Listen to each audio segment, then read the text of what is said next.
listening to the Eat, Drink, Explore Radio Network. Fabulous. Live with the very latest food, beverage, and travel trends. Amazing. Now here's the host of our show, Mr. Randall White. Hello, my good friends, and a very good day to you. It is now 6 minutes past the hour. You've arrived at California's number one place to talk about our state's food and beverage scene with a local, seasonal, and sustainable focus. This is Eat, Drink, Explore Radio's Market Fresh Hour. It's our goal each week to put you in touch with the farmers who grow, the producers who make, and the people who know about your favorite food and drink. Later on today's program, it's olive harvest season here in California. We'll speak with a Central Coast grower who moved their orchard operation, trees and all. That's a huge undertaking. From the Sierra Nevada foothills to the company's current location in Creston, that's in San Luis Obispo County, far eastern San Luis County. We'll also talk about what it takes to make good oil here in California and the upcoming Harvest Fair in San Jose, where many of these oils will be available for tasting and in gift presentations for Christmas presents. Always great to have some ideas along those lines. Also, we'll get an update on the USDA's Farm to School program with a series of grant awards announced just recently, including hundreds of thousands of dollars for a handful of California schools with some remarkable programs to improve student nutrition and source the food from local farms, put the kids in direct contact with where their food is coming from. You know, when I ate school lunches as a child, it was just, anybody's guess where the milk came from, where the apples came from, that sort of thing. But no, in this case, the students know directly where the farms are, and in many cases go out to the farms and see the produce being grown. It's fantastic programs, several of them, and we'll go down a list of the schools that have received some of this grant money. But first up this hour, it is our regular Cook Well with Courtney segment. Courtney Coleman, of course, is the woman behind cookwell.org, and she always has a lot of great information for us. Welcome to the program, Courtney. Thanks, Randall. And last week, we spoke a little bit about acidic foods versus non-acidic foods, I guess. Well, no. No? Acid forming versus alkaline forming. Versus alkaline forming. And, Right. after we spoke, I was online and I was looking at some different things, and I stumbled upon this website with some top nutritionists that were basically mirroring what you were saying on the different foods that are acid forming. And I thought, wow, Courtney was right on the money with all that. So Yeah. not that I questioned you. I just was like, wow, look at this. It's totally backed up by a lot of top sources, and we're getting it straight from you, as always. One of the things that you mentioned is coffee. Coffee's an acid-forming food, huh? Yes, very acid-forming to the body. And just to review, foods can be acidic outside the body and in their whole food state, like a lemon, orange, tomato, are acidic foods, but because they're whole foods, they're good for us. Therefore, in the body, they're actually alkaline forming. So don't be confused by that. But we could review also the acid forming foods are the white flour, white sugar, coffee, commercially raised meats, and alcohol. So how does the body know the difference between like a meat that's commercially raised and something that is more, grass-fed and when it's raised on corn, and we all know about the dangers of GMO corn these days, but when beef is raised on corn, it becomes like a high glycemic meat to the body. Yeah. This is all, I get all this information from Mercola.com, Dr. Joseph Mercola, who's excellent. He is excellent. He has a few controversial things out there that are a little bit wingnut, but he's, for the most part, I think he's got some great ideas. Yeah, he's pretty radical, but he's right on with so much stuff that I love him as a resource. Also, the Weston Price Foundation. Right. But, yeah. Go ahead. Coffee. No, continue. Should we talk about coffee or? Yes. Well, one of the things that I want to talk about before we go into the commercial break, so between now and a quarter past the hour, we can talk about how to de-acidify your coffee grounds. So this is after you've already ground the beans, right? And then before the brewing process. Okay, well, basically pre-roasted and then pre-ground coffee. You know, what's out there everywhere, what we get at the grocery store, what we get at Starbucks, pre-roasted and pre-ground coffee tends to swing our body's pH way over to the acidic end of the pH spectrum. So for health, our pH should be 80% alkaline and only 20% acidic.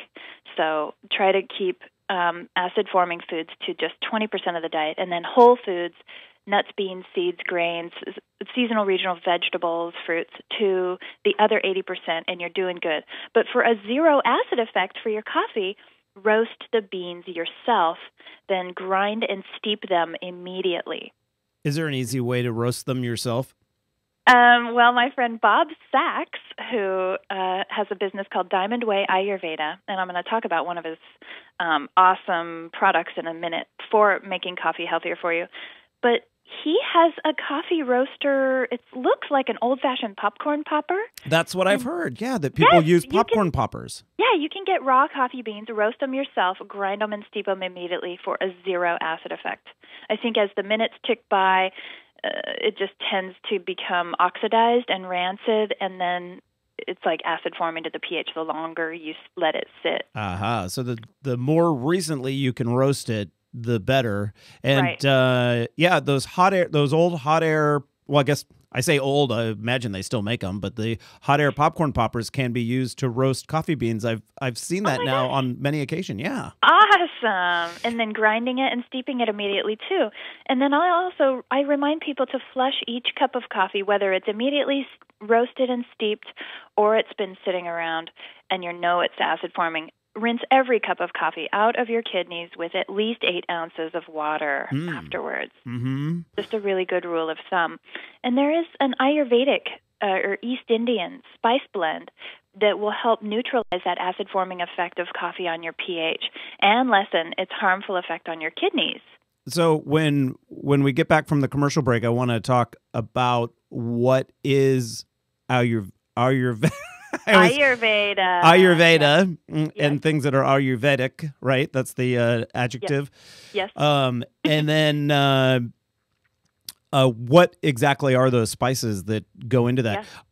In terms of roasting your coffee immediately or as close to the point when you drink it as possible, I've noticed at a couple of different farmers markets recently that they have coffee roasting going on there at the market. The Saturday morning. Awesome. Yeah, the Saturday morning one that I go to in San Luis Obispo, there you can smell it, when you get out of your car, and I just love that they're roasting it right there. So look for it at your market if you don't have it there. Yeah, you could bring it. You bring a little paper bag, make a wax paper bag or something, and take it home and put it in your freezer, and that would be pretty close to immediately roasted. And so, in terms of types of coffee, you know what? We've hit the commercial break here. So, but we'll get to all of that, including the spice blend you were mentioning, and we'll dive into Ayurveda. Ayurveda. Yes. We're talking with Courtney Coleman of cookwell.org. You're listening to the Market Fresh Show, and we're back in just a moment.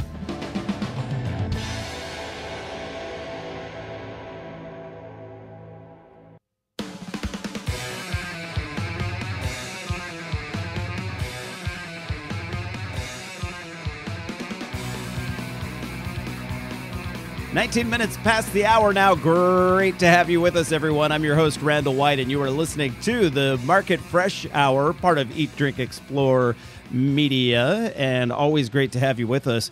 Today, we are speaking with our good friend, Courtney Coleman of cookwell.org, and Courtney is giving us the skinny on coffee, and I mean, asking people to cut coffee out of their diet is next to impossible. So why not make it as healthy as possible? Right, Courtney? That's the plan?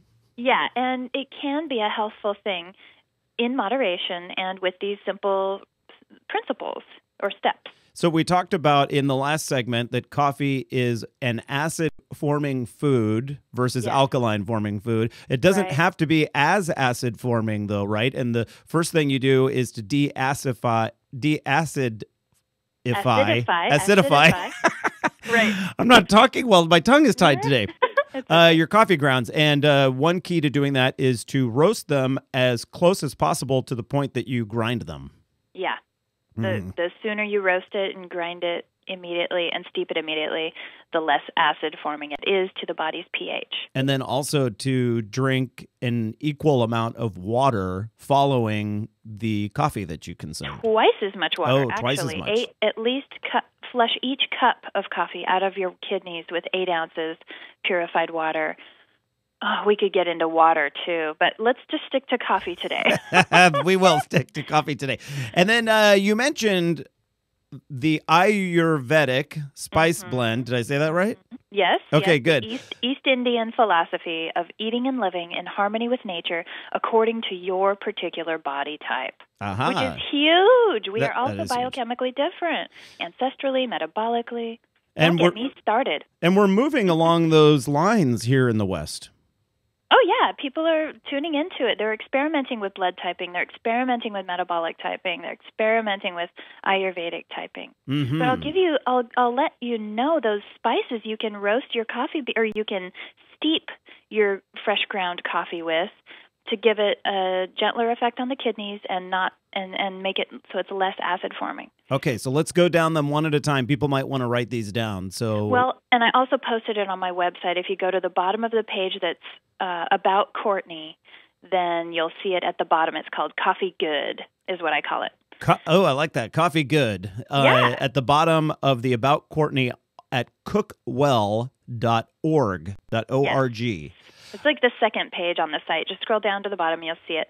But it's basically a half cup fresh roasted coffee beans with 2 almonds, 3 whole cloves, 3 whole cardamom pods, 1 stick cinnamon, and 2 star anise pods.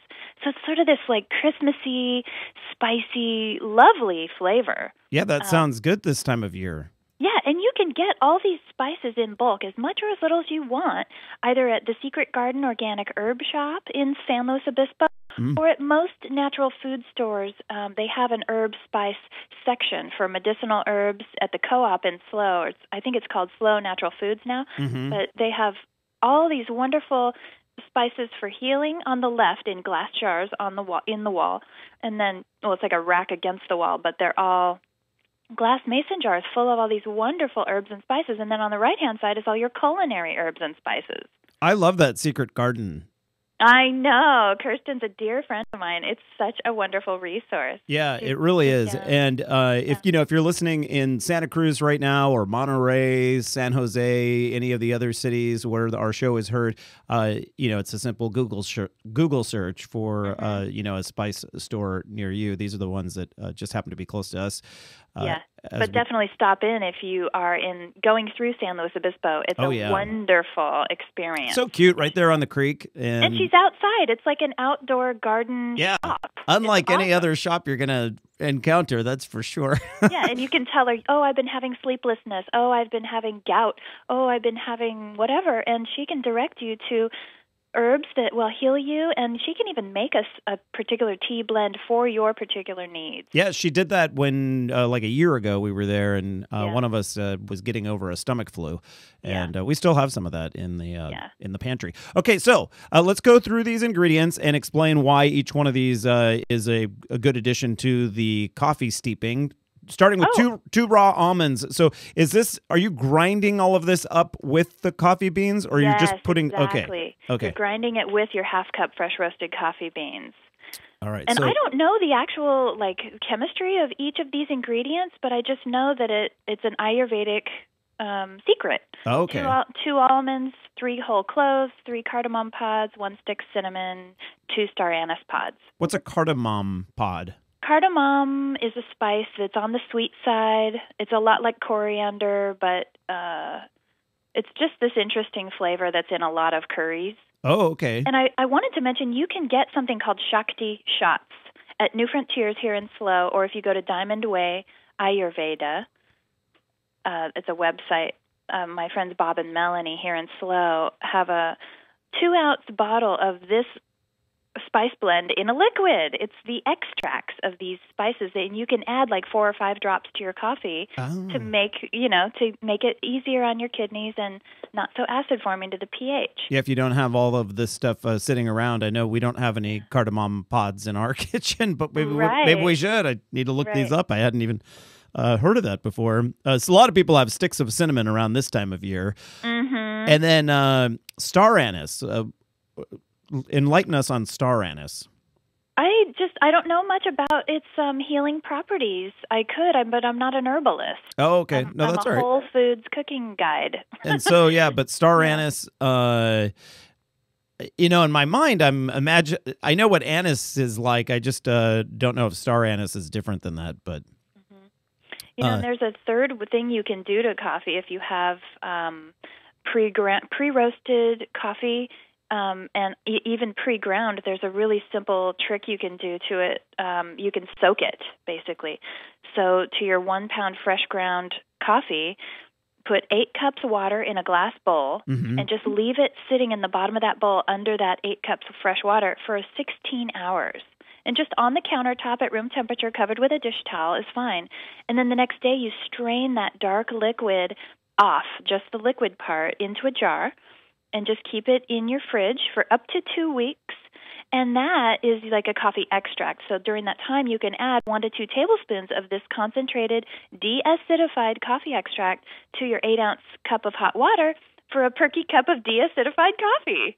Now, back up for me because I missed the very first part of that. You're soaking the coffee beans in water? Or the grounds? The grounds. Oh, okay. Yeah, and it's ideal if you're fresh grinding it. But again, this will even help pre-ground coffee. Okay. Yeah, fresh ground ideally, but just 8 cups water to 1 pound of the grounds. Just soaked for 16 hours, deacidifies it, and you just pour off the liquid, and you've got this wonderful coffee extract. That is a great idea. Yeah, it's super simple, right? It's really simple. Yeah. So there's all these resources, all these ways you can do it. And so I'm looking at this list of items that we put in with the coffee, the only thing I'm just not a big fan of are cloves. I wish there was an alternative to cloves. I know it's strong. I know. Don't know what it is. I just, I don't hate cloves, but I like them in very, very small amounts. Do you have a bad taste in your mouth from when you smoked a clove in high school and threw up? Oh, yeah. You know what? I grew up in the mid-'80s, and smoking cloves was a big deal. Oh, my God, they're horrible for you. Yeah, I didn't, but I always seemed to be around people that were smoking them, and it would go right in my face. And yeah. It can really with the almond and the cardamom and the cinnamon and the star anise, it blends better. It's not like a strong clove flavor. It's in there, but it's not overwhelming, to me anyway. Maybe I would just not grind them and just put the cloves in whole. Yeah, and so you're just getting a subtle clove effect. I like that idea. All right, Courtney Coleman, everything she mentioned is on her website, as she mentioned, at the bottom of the About page at cookwell.org. Courtney, thank you. Plus, she teaches classes, and you can find her schedule on there for that. Courtney, always great to have you on here. Thank you, Randall. Happy Thanksgiving, hon. Likewise. All right, everyone, stick around. You're listening to the Eat, Drink, Explore Radio Network. We're talking olives right after this.